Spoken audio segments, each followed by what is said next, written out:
حضرت بشر حافی رحمتullah علیہ کو لے لو. حضرت بشر حافی رحمتullah علیہ شرابی تھے اور نشے میں دھت رہتے تھے. ایک مرتبہ جا رہے تھے، راستے میں لوح ملی، تختی ملی، تختی پہ لکھا تھا اسم اعظم اللہ.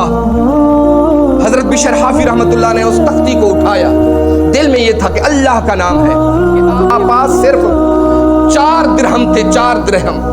آپ نے ان 4 درہموں کی مشک و عنبر لی، خوشبو لی اور اس تختی کے اوپر لگائی. اس خوشبو کو جب تختی کے اوپر لگائی، دل میں خیال آیا اس کو خوبصورت کروں، اور عرق گلاب لے لیا، اس تختی کو دھویا اور دھونے کے بعد اس کو بابرکت جگہ پر، بلند جگہ پر اس تختی کو رکھ دیا.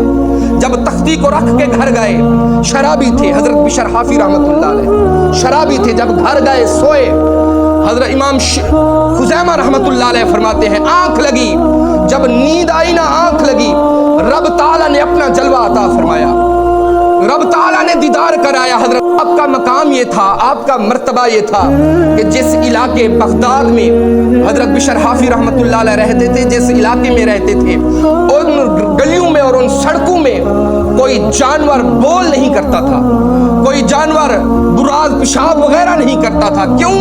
یہاں سے بشر حافی گزریں گے، یہاں سے بشر حافی گزریں گے.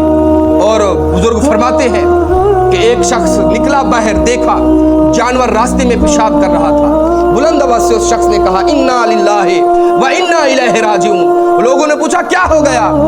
تو اس جوان نے کہا، اس شخص نے کہا تمہیں خبر نہیں، آج راستوں میں جانور پیشاب کر رہے ہیں، لگتا ہے بشر حافی کا انتقال ہو گیا ہے. اگر حیات ہوتے تو راستے میں جانور پیشاب نہ کرتے، راستے میں جانور بول و براز نہ کرتے.